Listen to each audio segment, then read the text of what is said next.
Hello, what's up mga kawapo? Kumusta ang buhay-buhay? Yan, dito tayo ngayon sa papuntang San Nicolas, Maligaw, Pangasinan mga kawapo. Dumaan kami sa Nueva Vizcaya papunta sa San Nicolas, Maligaw, Pangasinan. So yan, first time ko siya mapunta mga kawapo. Sabi nila mas mataas daw ito sa sa Baguio. Try natin mga kawapo explore ang daan. So makikita nyo mga kawapo dito sa bandang kanan natin, bangin na yan. Andito na kami sa medyo tuktok ng bundok. Yan, napakalupit mga kawapo ng kalsada dito. Kaya pala sa tinawag na Maligo.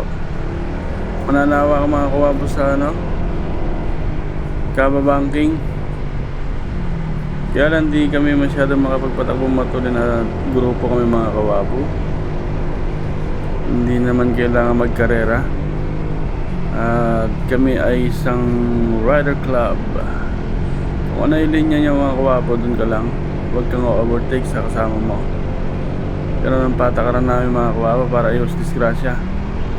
Siyempre mga kawapo, iniisip namin yung safety ng grupo kada ride namin, kaya nagpe-pray muna kami bago mag-take off. Then after pray, briefing kung paano ang gagawing setup, kung sino ang una, sino ang dulo. Ganon kami mag-set ng ride mga kawapo. Tapos yung mga bago namin nilalagay namin sa mga gitna, yung mga aspiran. Tapos kapag kasama ako sa ride, ako ang palagi nasa dulo kasi ayokong may naiiwan. Bilang chapter head, obligasyon ko yung mga grupo ko. Bilang isang chapter head, obligasyon ko yung lahat ng member ko for safety ng aming grupo. Meron naman kami kanya-kanya mga obligasyon mga kawapo pag nagra-ride, lahat ng mga officers. Kaya minsan pag nagra-ride kami, hindi pwedeng walang officer na kasama para may mag-guide sa mga miyembro. Ganun kami pag nagra-ride mga kawapo. More or less mga 3 to 5 officers po dapat need na nakasama sa ride, para in case na wala ako, may mag-guide sa kanila mga kawapo. Lalo na sa mga aspirant na kasama sa ride, need nila ng mag-guide talaga sa mga sa mga ride namin. Napakasarap mag-ride mga kawapo, lalo na kung hilig mo ang magmotor. Subukan mong mag-ride pag stress na stress ka na sa buhay, mag-ride ka mga kawapo. Ito ang pinaka-stress reliever namin sa mga nasa riding community. Magastos pero masaya, nag-enjoy kami. Minsan namatan kami ng mga charity, minsan kami ang nagpapa-charity. Nakatulong ka na, nag-enjoy ka pa, saan ka pa, di ba mga kawapo?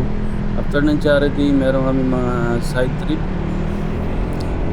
Pinupuntahan namin yung mga lugar na hindi pa namin napupuntahan, yung mga magagandang tanawin. Minsan nagbibideo kami para makita ng ibang mga manonood kung gaano kaganda ang Pilipinas mga kawapo. Actually, nalibot na namin ang buong norte.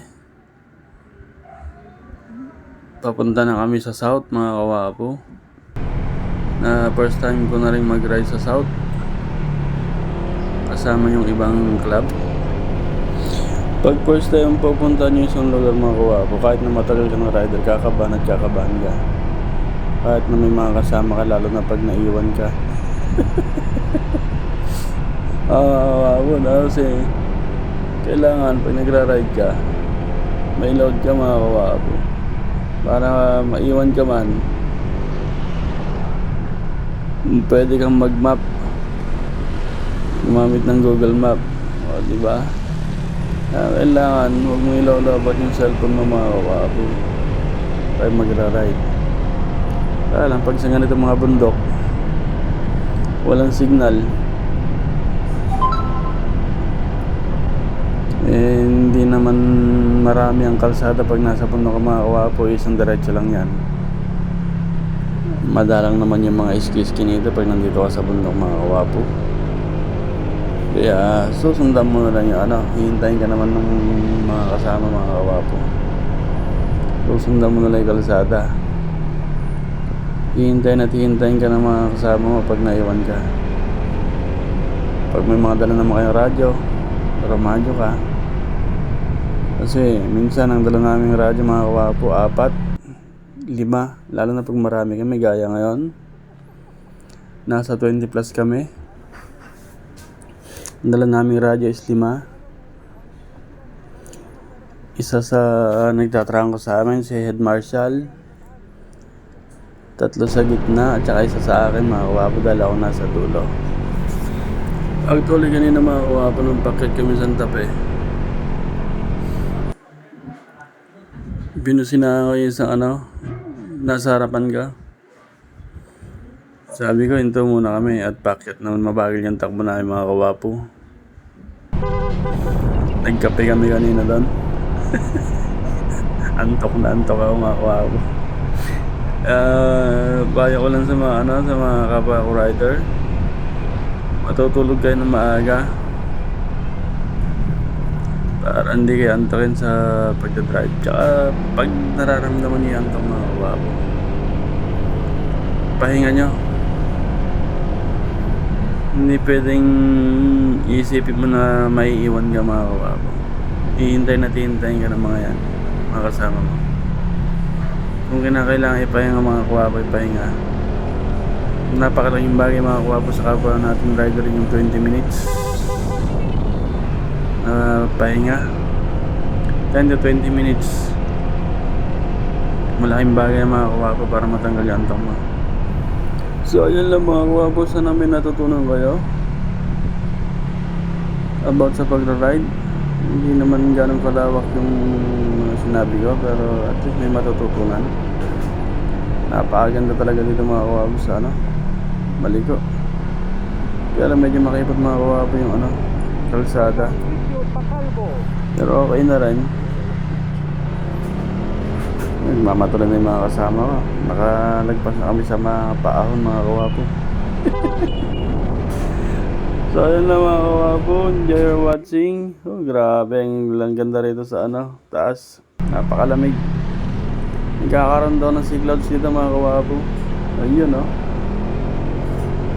Maraming salamat. Enjoy your watching mga kawapo. Lopet.